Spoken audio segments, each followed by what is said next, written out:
thank you for being here. My colleagues, my dear friends, Mr. Scalise, the Majority Leader, and Mr. Emmer, the Majority Whip, thank you for being here. Mr. Speaker, I rise today with obviously mixed emotions and reluctant conviction. There's a true story I've told many times over the past 60 years. It's about a young man, myself, who was a student at the University of Maryland, College Park, just a few miles from this place. As a freshman, like many young people, I lacked a vision for my future. I nearly flunked out of college and didn't even enroll in the 1958 fall semester. Fortunately for me, I re-enrolled the following spring. There was a spring convocation, April 27th, 1959. Classes were canceled from 11 a.m. to 1 p.m. so that we could all go hear the guest speaker. Frankly, I had planned not to attend. However, I was walking up the hill near Coldfield House, where the event was located, and I saw our guest drive up in a 1958 Pontiac convertible. That, Mr. Speaker, was a cool car. So cool that I decided to go to this convocation. That walk was my road to Damascus. It changed my life. The speaker was John F. Kennedy. In his remarks, he urged us to do our duty in those days of world chaos. In particular, he charged us students to become more active in our communities. Nancy heard those same words.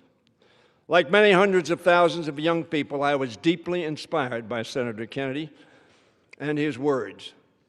Jack Kemp, who was my colleague when I first came here, had a similar story. A week later, I changed my major from business to political science. 7 years later, in 1966, 5 months out of Georgetown Law School, I was elected to the Maryland State Senate. 15 years after that, in 1981, the voters of the 5th District elected me to the United States House of Representatives. I stand here now after some 60 years in public service, including nearly 45 years as a member of this House. I won elections and lost a couple, celebrated triumphs and suffered setbacks, enjoyed friendships and endured hardships. As the song says, some days are diamonds, some days are stone. Happily, I've experienced more diamonds than stone. Shakespeare advised us all, this, above all else, to thine own self be true. And it must follow as night the day, thou canst not be false to any man or to any woman. In that vein, Mr. Speaker, I have decided not to seek another term in the People's House. I make this decision with sadness, for I love this House, an institution the framers designed to reflect the will of the American people and to serve as the guardian of their liberty and their democracy. Through the past 45 years, I have come to know many good, decent, patriotic members chosen by their neighbors to represent them. They come from both parties and all parts of the ideological spectrum. The Congress I entered in 1981 was somewhat different. Most Republicans and Democrats worked together in a collegial, productive way. The leaders of the House, Tip O'Neill and Bob Michel, fostered that environment. It was, of course, not a Congress without conflict. In the year to come, I will have much more to say about the issues we have grappled with and the ways this House has changed during my time. At the outset, I said that I spoke with reluctant conviction. That reluctance is because I am deeply concerned that this House is not living up to the Founders' goals. I urge my colleagues on both sides of the aisle to examine their conscience, renew their courage, and carry out the responsibilities that the first article of the Constitution demands. Only in that way can we ensure that our 250 years will be a preface to a stronger, brighter beacon in a free and principled democracy. A nation of laws, not of men.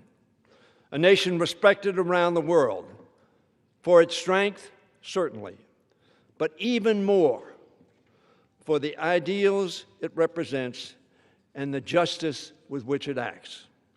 That effort must extend beyond this House. I fear that America is heading not toward greatness, but toward smallness, pettiness, divisiveness, lawlessness, and disdainfulness. We must respect and love one another. We must remember that we are not great or unique because we say we're great, but because we are just, generous, and fair. I hope that spirit can guide us the rest of this Congress, because I still have much I want to do in the coming year, not least of which is keeping the government open. To do that, we must send all our appropriations bills to the President in a bipartisan, timely fashion. There are many people I intend to thank in the coming months, but there are a few I will recognize now. First, to my family, which has borne much of the burden of my service. Stand up, family.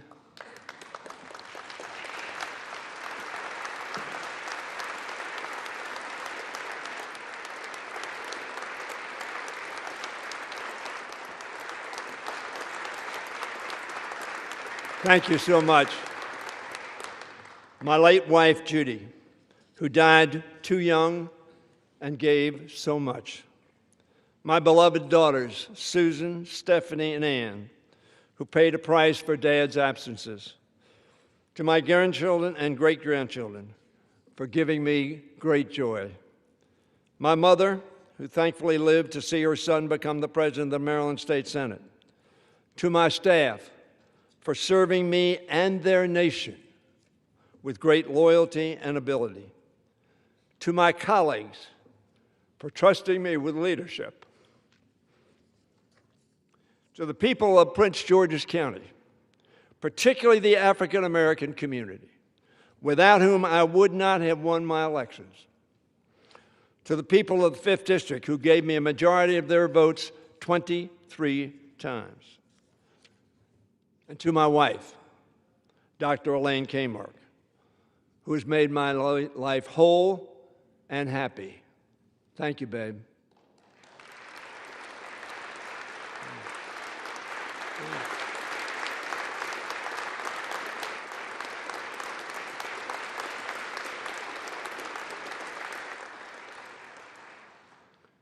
And to God, for sending me down this road so many years ago that I call the road to Damascus. I want to thank all of my colleagues, extraordinary people, decent people, people whom their neighbors respect and sent them here. The only way you got here was your neighbors said they wanted you to represent them. Thank you all. Mr. Speaker, with tremendous gratitude, I yield back.